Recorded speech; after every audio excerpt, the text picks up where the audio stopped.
Hey, Ryan Stevens here from Game Trailers. I'm here with Paul Wedgwood, the CEO of Splash Damage and the game director on Brink. You're going to show some cool stuff today, right? Yeah, it's cool. Cool, take it away.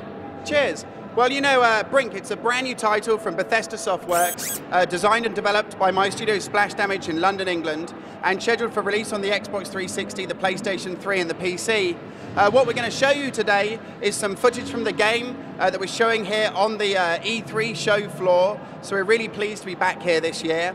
And we're starting out with our new character system. Now in Brink, you can maintain up to 16 different characters simultaneously. Every one of those guys is modified and maintained inside the game, so they're not pre-created. You can zoom right in on things like the face, change out things like face textures, the jackets and armor that you're using. You can drop into those components and make changes to their properties, have facial scars, tattoos, all kinds of cool stuff that really creates just a completely unique and distinct look for yourself when you're playing online.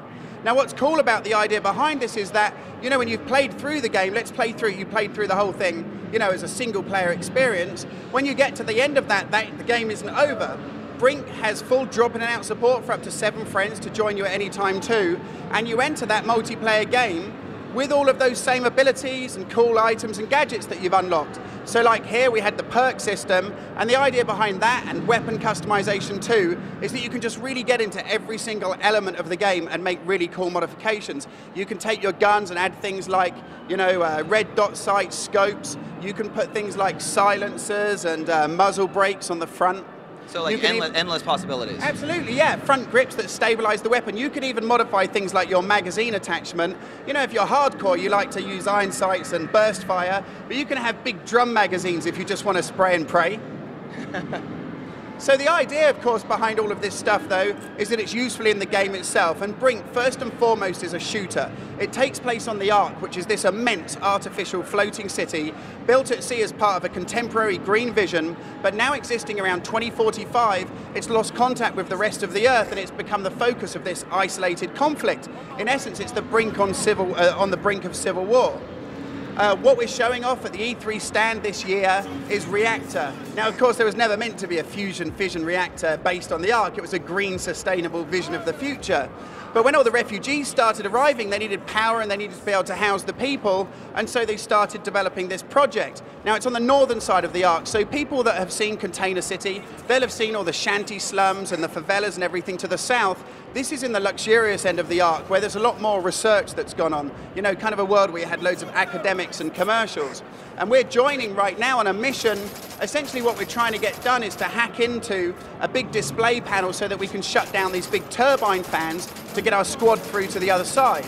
Now in Brink, you can play any combat role that suits your preferred playing style. So if you want, you know, as we're watching here, it's a guy playing the operative. This guy can use stealthy moves, so he can disguise as the enemy, he can sneak in behind enemy lines, hack into computers, open back routes, that sort of thing. And as we saw, he got buffed by his medic, but he can pull out his PDA and he can start hacking into this device to complete the objective. When you complete objectives, big things happen, like in the case here, shutting down turbine fans that allow you to get your entire squad through. Now, if you want to, you can also play things like the soldier class. He runs and guns, places heavy explosive charges, destroys big objectives to help his team make progress. You can play the engineer, which is more of a supporting role, you know, putting down things like defense turrets, planting landmines, buffing your teammates' weapons and that kind of thing. The great thing about the game is that when you're in the battlefield, we have these command posts that we're looking at right now, and the idea behind these is that you can change combat role and weapon loadout on the fly. So those weapons that we customized beforehand, that was the Carb 9 submachine gun, once you've customized that with scopes, red dot sights and so on, you can then go into the game, pick it up from a command post at any point, and it's there waiting for you straight away. Now what the guys are trying to achieve right now as part of their squad is to finish the second half of this mission. Now the goal is to destroy the reactor. You know, as far as they're concerned, if they don't take out the reactor, you know, if they don't get what they want, which is a fairer distribution of resources, then they're going to destroy the Ark for good. And he's picked up a mission now to destroy the reactor. So playing as a soldier, he carries this big, heavy explosive charge. But he's supported by his teammates, so you've got medics running around that are giving out health, helping people revive each other. You can also use a great new system, and it's called freedom of movement. I don't know if you've heard about that already. It's kind of that kind of mirror's edge sort of stuff we've seen. Yeah, kind of. I guess what we've done, though, is really advance things. The system's called SMART. It stands for smooth movement across random terrain or rough terrain. And the idea behind it is just to remove those kind of artificial and frustrating constraints. You could just vault straight over a barrier, because you could do in real life. If you run up to, a wall that's only this high, you're a super fit soldier, you should be able to climb over it. But in our past shooters, you couldn't do.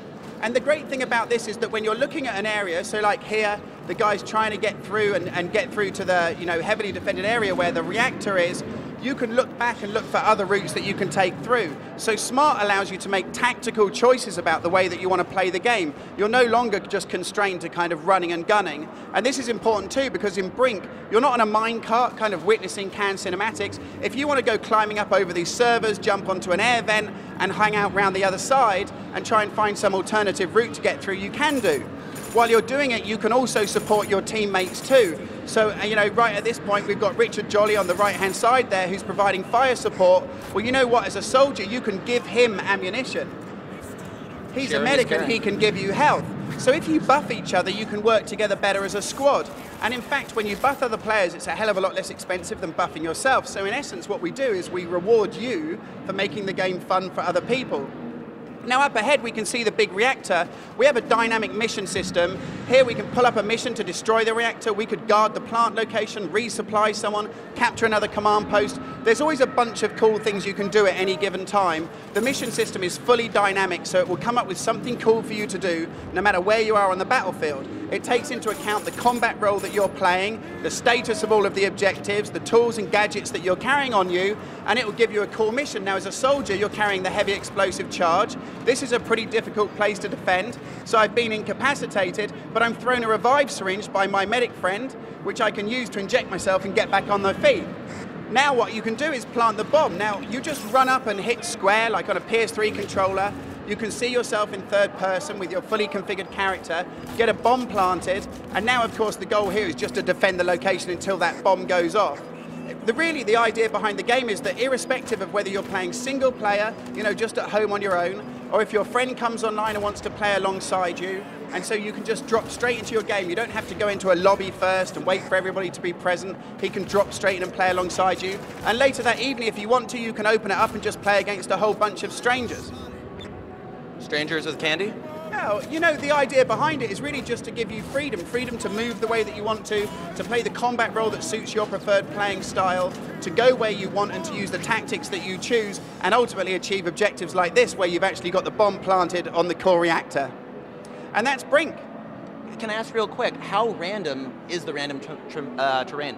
Well, the idea is that when we started working on this game, we had two constraints. First of all, players who felt like they couldn't move properly, and then level designers who couldn't put a load of level design content into a map because tables, chairs, they get in your way. When you're running along, you stop on a table, you can't even see it because you can't see your feet. So it seems silly to kind of punish you for a lack of an interface, right? The idea behind SMART is you just press your SMART button and you can jump over tables, chairs, climb up over containers. So people can check out on your site, on GameTrailers.com, there's some great footage of Container City showing SMART used in that environment, and now of course we're showing it in Reactor 2. Thank you for showing off Brink. It looks really good. I hope we can see more real soon. When can we play it? Well, it's scheduled for release on the Xbox 360, PlayStation 3 and PC in spring 2011. Awesome. Thanks for coming. Cool. Thank you very much. Cheers.